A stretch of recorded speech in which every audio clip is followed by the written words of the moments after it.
Hello and welcome to Curdcast, the podcast for people who like to eat cheese. I'm your host, Jen Mason, and with me today is the always lovely, always happy to eat box of cheese with me, Julie Fayfan Balzer. Hello, Julie. Hello, I'm ready to eat cheese. Excellent, excellent.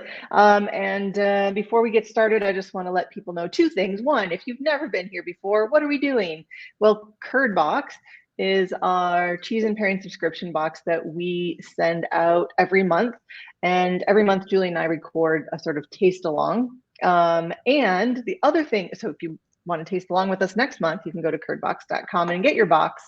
But more importantly, as this podcast goes on, I will get slowly and slowly darker as I am doing this from my place in Sicily that is without power in 3/4 of the house. And where I am has to be where I have signal. And so my side will get moody and Julie's will stay nice and bright because it's the middle of the day where Julie is. So you get some atmosphere. We're transcontinental. It's exciting. It's special. On nuts. So the theme of our box this month is on nuts. So let's start tasting this on nuts box. So we're going to start today with 3 cheeses, and there are no nuts in the cheese. But what we did is chose cheeses that had sort of a nutty profile to them to stay on theme with our box today. So the first one we're going to do is Piave Vecchio. You can go ahead and start eating. I cannot eat because we can't ship the cheese to Sicily. But this falls into our smooth and melty category. Piave makes cheeses in I believe it's 5 different ages. To a very young one to this, which is a 12-month aged. It's the closest one they have that's to a Parmigiano Reggiano. I was lucky enough last year this time to be brought out to the Piave, the town where Piave is made. We were taken to restaurants where the chefs made everything from Piave foam to melted Piave. It was beautiful. We got to meet the cows. We got to see it being made. We got to stand on the edge of the Piave River, which is what the cheese is named after. And it was fantastic. But I love this cheese. It's a super friendly cheese. It's a very affordable cheese, and it comes in all different ages. So if you wanted something that was more of a snacking cheese, you could get something a little younger. But what I like about this is that it's got a little age on it, 12 months. So it's got kind of a nutty flavor to it, a little bit Parmigiano sort of flavor to it too. What do you think? Well, so I have to say a couple things I noticed is one, it has the flavor of Parmesan without the crumbly texture, which is really, it's kind of, my brain is like, ooh, it's Parmesan, but it's smooth. So interesting. And then also I left the rind on mine, and I noticed that as I get closer to the rind, I'm not eating the rind, but when I get closer, that bite is totally different in flavor, more sort of sour creamy, I guess I would say, than the bites that are further away. Okay, so I think you're smack dab on exactly what the difference is. And I think this is going to play really nicely with some of our nutty pairings after this. And this one, by the way, comes from Italy and is made by the Latte Busche, or Busche, sorry. I should know that. I'm in Italy. I should know how to pronounce things. Beautiful, beautiful cheese. Highly recommend you looking for Piave. Your store may only carry one kind, but if you go from one store to another, they might pick different ages. So it's fun to try those. Okay, our next nutty cheese is it sounds like it's going to be Italian. It's called Ciao Angelo. It's by Bonamacas, but it's a Gouda. And this is, well, they say it has a little Parmigiano in it. It doesn't have Parmigiano in it, but it has a flavor profile of an aged Gouda plus a Parmesan. So it's gonna taste more like an Italian cheese than a Dutch cheese, which is fascinating to me. It's got the crystals. Yes, exactly. Something that I totally learned from you, which is I never knew what that was. I never knew how to describe it. I always thought it was kind of like an accident or a defect. And now I understand it comes from aging, but oh my God. Yep. Oh, it's so good. It reminds me a Yeah. little bit of like, maybe it's the black rind that's influencing me, but I'm thinking about Black Betty. Very much, because it's an aged, it's a, I mean, that's a goat's milk, but it's very delicious. So I'm glad you like this one. And because it's crystallized and got a firm texture, it's good for grating as well. So if you wanted to grate it on top of something, this would be a good Gouda to do that with. Okay. I'll say again, like closer to the rind, it got a lot harder. Yeah, because if you think about it, that's where it's drying out from. So, you know, if you had a big sponge, it's going to dry out from the outside first and be wet on the inside or still have more moisture in it. Also, if you put anything on the rind, it's going to flavor the stuff closer to the rind more than it is the very center. So that's why it's always fun to get a nice big slice so you can sort of, it's like having 2 or 3 cheeses in one, especially if it's a big wheel of cheese. Okay. Next, and I'm sort of rushing through these cheeses because I want to get to the pairings and talk about how to be inspired by this to make your own thing. Also, I'm afraid we're going to be disconnected at any minute. But our next one is VAT 17. This one is made. It's VAT 17 World Cheddar. It's made by Deer Creek, and this one comes from Wisconsin, which is not a country unless you think of it in terms of cheese, in which case it holds its own against a lot of other countries. And this is a really interesting cheddar because what they've done is, so cheese is milk and cultures that you put in it. And the cultures is a very small amount of whatever the things are that they want to make that recipe of cheese. It's like literally a little packet. And what Deer Creek does for this one is they use cultures from a number of different cheddars from around the world. So they basically have made a melting pot of cheddar here, which makes it unique from any other single cheddar that only uses one culture. And they really play with this. And I love it when our American cheese companies are experimenting with recipes, essentially. You know, in Europe and abroad, when people, even if you're not in the region that can make Parmigiano Reggiano, you might make a cheese that follows that recipe. Like there are so many cheeses that you make that cheese. They make pecorino here in Sicily, and you ask them, you know, what is this? And it's just like the cheesemaker's like, I just took my milk from my sheep, which are pecorino, the sheep's milk, and I made cheese with it. That's my recipe. You know, like they're not concerned about it, but it all just falls into the same. So if you go from one cheese store to another, or one shepherd who's making cheese to another, the cheeses taste very similar because they're all sort of following roughly the same recipe. But in the US, we do a lot more. We don't have the history to like just fall back on in a good way. So you find that American cheesemakers are trying to find their own amazing recipes. And so Deer Creek cheese. You know, I read something the other day that I thought was interesting, where they said that one of the differences between America and the rest of the world is that we're constantly like have the idea that we need to be the best. And we need to like that's deep in our culture, right? And really so there's like this striving always to like do better, be different, be unique, be the best. And like many European countries culturally have an ethos that's much more about like fitting in, staying together. Do you know what I mean? Like something like that, raising a community, like that kind of stuff. And so there's kind of a homogeneity that's like more allowed. And so it makes sense to me that Americans are like, I'm going to make a cheese that tastes different than any other cheese that nobody else has. Do you know what I mean? Because we just have that culturally, that mindset.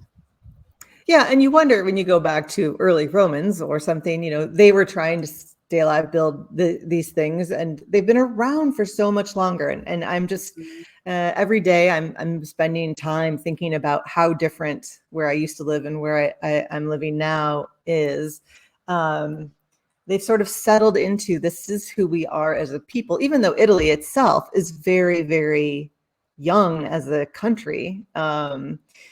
It is the people have been here a lot longer.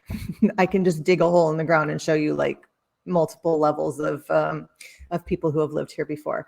I'm not going to, because there's big rocks on the ground and that would be a lot of work, but I digress. Let's get some more nuts. Okay, so those are our cheeses and they all taste different, right? They all have something different in them, but they all kind of have that nutty essence that and that comes from being cheeses that are somewhat aged. Interestingly enough, that VAT 17, the last one we tried, was the oldest cheese. That is aged 2 years.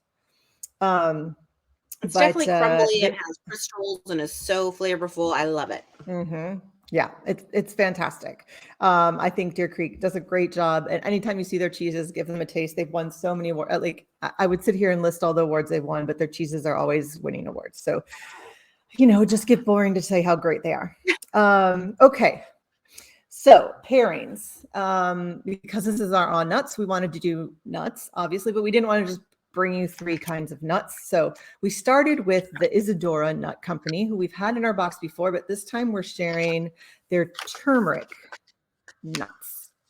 About 3 years ago, turmeric sort of hit the fancy food world. And I was seeing it everything from tea to everybody had the turmeric flavored chocolate, turmeric flavored broth, turmeric flavored everything. And I think it's settled down a little, and the good turmeric flavorings have sort of risen to the top. This has 3 different nuts in it, and it's got the turmeric in it, but then also has a little bit of it's a little bit of spice in it, but has just a touch of maple syrup. So it like just mellows it out a little bit. What do you think? So delicious.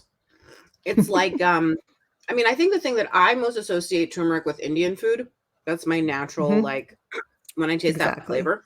So it immediately takes me into like a really beautiful, you know, Indian meal. And then of course, the thing about nuts is that they have so much umami. So your mouth is full of this wonderful sort of like feeling at the same time that you're getting this sort of, at least not sort of everyday flavor for me. Like I'm not even sure I have turmeric in my spice cabinet, you know, so good. Yeah. I agree totally. Okay. So I'm definitely getting moody and dark here. So excellent turmeric nuts by the Isadora Nut Company. They're out of Minnesota, and those were our straight up nuts for the box. Our next sort of addition on here was nuts with a twist. So the Vermont maple almond brittle, and this is by Sweet on Vermont. It comes from Burlington. It's adorable little packaging. And the sort of like, I always sometimes think about our pairings as the first one had turmeric and a little bit of maple. This one has maple and a little bit of almond, you know, so we so just like everything ties together. Well, I'd like to say that I left all of this stuff on the counter when it arrived, and I told my husband that he had to leave that stuff alone. But for some reason, this has already been opened.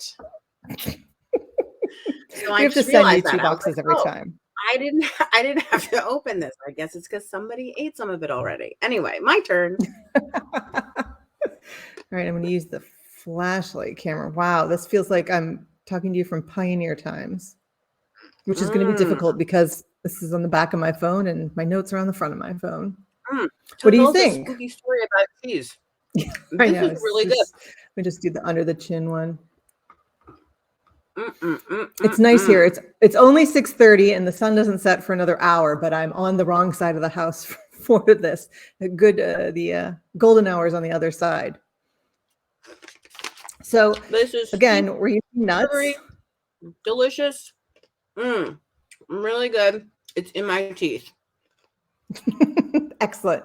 Okay, so our last one, and then we're going to mix and match. And while we're mixing and matching, while you're mixing and matching, I'm going to talk to people about how they can use this theme another way, is the peanut butter puffs by Puffworks. Now we've had their chocolate peanut butter in a previous and the peanut puffs went everywhere. These are out of Oregon, and they actually have they've started a line called Puffworks Baby. And a lot of parents are using them to help introduce their little ones to nuts in a sort of try to keep them from having allergies, kind of the exposure theory that's out there. These have 3 ingredients: natural peanut butter, corn, and sea salt. Talk about I think it's clean interesting label. that peanut butter is the first ingredient on here, because I've had peanut butter puffs before from another company. They were much less intensely peanut-y. I don't know how to describe it other than to say that those felt like puffs first with maybe some like peanut powder in them. This definitely feels like peanut butter. Like they have that heavy feeling that peanut butter has. They really do, right? Yeah, so good. Yeah, like how a dry, crispy thing can still taste dense and I don't want to say moist. Again, a lot of people don't like the word moist. Somehow it has the mouthfeel of peanut butter, which I'm so not expecting in any way. Totally amazing. Yeah. Can't stop eating them. Fantastic. Won't stop. So some people might be like, peanut butter and a cheese board. That seems weird. Well, first of all, it's nutty, so it falls into our category. And we also love these in chocolate. But, you know, one of the more popular like little snack crackers are the cheddar crackers with peanut butter in them. You know, the little square cheddars that, like, I don't know, I never really quite understood where that came from, but you know, it's been around since I was little. And again, we're looking at pulling ideas from like everyday foods and saying like, what could we make for pairings? So now you have the very difficult part of carrying on the tasting of the pairings and letting us know when you've hit a winner. And I'm going to talk to people a little bit about, so this was, our theme was on nuts. And we've done boxes in the past that were like all cheddars and all Goudas, where we're looking at them across. Here, we actually have taken a pairing. You could do that with like pickles. You can just go get like 3 different fun pickles and then get some cheeses that pair with it. You could do, I've always wanted to do an apple one during apple picking season, because I always want to taste all the apples together. And you can have an apple party. Oh, what are you trying? Do you know which ones you've got? And the brittle. Ooh, nice. A fine combination. Excellent. You could, I mean, I was thinking, I'm here in Sicily where lemons are everywhere right now. And I was thinking, you know, you could do all lemony things, and serve lemonades. You could do it where it's actually like a little bit of a party with some friends and have everybody bring a different flavored lemonade. Like you can get a basil lemonade or make a rosemary lemonade or make a strawberry lemonade, have everybody bring a pitcher, and then you just supply the cheese and maybe the crackers that go with it. And I would do all goat's milk cheeses. I would do fresh chev. I would do a goat's milk Gouda. The goat's milk is going to go so well. And if you feel fancy, like I'd put in some like tart raspberry jam in with that, and maybe some shortbread cookies. But, you know, great summer, you know, picnic kind of idea. We just passed Mother's Day, but it would have been a great Mother's Day idea. You know, my husband likes cheese, so it could be our Father's Day idea. But you get a little bit of that, you know, everybody, a potluck, but everybody's bringing just lemonade. And I've been on a like fancy lemonade kick lately when I've been traveling. So many places are making like a mocktail version, but of lemonade. So there, you know, there's sprigs of herbs and then there's just doing some fun stuff. So anyway, so think of something that is not just the cheese. Think of what the pairing could be and what could you do, like a whole pairing story of one thing. Like I said, apples, pickles. Here we have nuts. Could you do cookies? Could you do, oh my gosh, like olives. I don't know where everybody is. Olives would be great. Dried fruit, just like all sorts of dried fruit. There are just so many things. Just go into the store, pick an aisle, you know, actually crackers. There are so many different flavors of crackers you could also try, you know, but be inspired. I get overwhelmed just like everybody else does when I go to a cheese counter, and I own the cheese counter. So I try to find something that's going to be my guardrails, because it's hard to pick from 85 cheeses unless I have like, okay, no, what we're going to do is all goat's milk cheese right now, or anything that goes with pickles. You could do just things that pair with cider Well, may I make mocktails, an art anything. metaphor for one moment, which because obviously Sure, since I'm an please artist, do. that's where I'm at. But we talk a lot about in art how you want to have enough differences to make something interesting, but enough similarities so that it holds together, right? Yeah. And so what happens when you Exactly. compare 3 cheddars or 3 lemonades or 3 kinds of nuts or whatever it is that what you're getting is enough similarities that it makes sense together, but enough differences, right, that it starts to be interesting. And in fact, in some ways, the more similar the things are, the bigger the differences seem, even though they may be very small. And so I think that's really Yeah. fun when you start to talk about food, because so often it's like, okay, a cheese board is like a soft, stinky cheese, and then a hard cheese, and then maybe like, you throw in, a crazy maker like a blue cheese, but it's like, you don't have to do that tired old formula. Like the Curdbox teaches me over and over again that you can transform things with pairings, that you can, transform things simply by comparing them to other things. You know what I mean? Like these cheeses, because they're with each other, you taste the differences in a way that would be wildly different if I had like a blue cheese and a brie. Yeah. Yeah. For somebody who's never had like a cheese board with 3 different cheddars on it, it will blow their mind. I always love doing that because they're like, oh, great, 3 cheddars. Wow. Somebody else would have thought of something more interesting. And then they have them and they now start to understand, because it's hard to remember, it's like if you're not really a wine person and you have a Pinot Noir and you liked it, but it's another week before you have something else, or maybe it's a month before you're in a place where you're going to have another Pinot Noir. All you can say is, I also like this one, or I don't like this one. And I remember I like the other one. When you taste things so far apart, it's so hard to really parse out what it is that you really like. But it's a great way to learn more about what you like, what you don't like. And actually even more is to like blow your mind because you had preconceived notions. And there's so few things these days that we get to blow our mind. It's fun to discover new things that were right in front of you all along, but it just depends what you're gonna look at and try at the same time. So yeah, I totally agree with you. Before the Curdbox, I definitely thought that like cheddar was cheddar, and it was like kind of like a thing, good as Gouda. Okay. But like now I get that there are subtle differences because I've had them in such close proximity to each other. Right. And I think that's a wonderful thing to do for yourself, for your palate, for just your own education and knowledge, to say like, oh, there are subtleties, the same way that like, I live in Boston, but my version of Boston and your version of Boston and somebody else's version of Boston, it's not the same city, but it is all Boston, right? Exactly. And so like, exactly. Yeah, I agree 100%. 100%. So any great pairings there you want to point out before we say farewell for this episode? Most interesting thing to me is that sometimes I find like the cheese is stronger than the pairings, and sometimes the pairings are stronger than the cheese. And I'll say this time around, the flavor profile on the pairings is very dominant, which makes sense because it's a nut box. And so a lot of times what the cheeses are doing is adding in like umami and salt and like, do you know what I mean? More than actually adding like a really strong flavor to what's sort of already happening. Excellent point of view. And I'm going to turn this off and make myself dark just so I can read off my notes, since I don't have a printer I can print them with. Because it's so good. Okay, you keep eating, and I'm going to tell people if they want to find more out about Piave Vecchio, which is made by Latte Busche, you can go to Latte Busche, Busche. And let's see, Deer Creek Farms, you can find them at Deer Creek Cheese. You can find the delicious turmeric nuts and all their other flavors at Isadora Nut Co.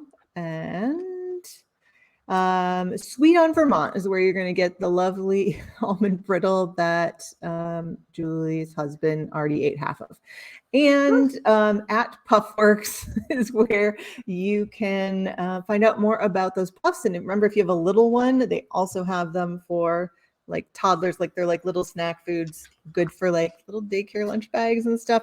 You can find more about Julie at What Julie Ate. And if you would like to, now I'm going to put the light back on me. Oh gosh, that's really creepy. I just do it up above and it looked like somebody's interviewing me for a newscast, you know, Interrogation. wrong. I don't know what you're talking about. Yes, exactly.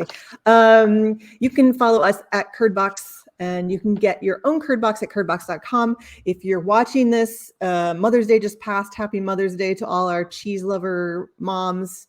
And so many of you maybe listening to this got this as a gift for Mother's Day. So welcome to the Curdbox family. But don't leave Dad out. If you purchase before the end of June, Dad will get his first box in June. I believe it's like the week of Father's Day. If not, you can purchase right up until Father's Day, and you just will give him a certificate that says it'll be coming in July. But go ahead, get it now before the end of the month.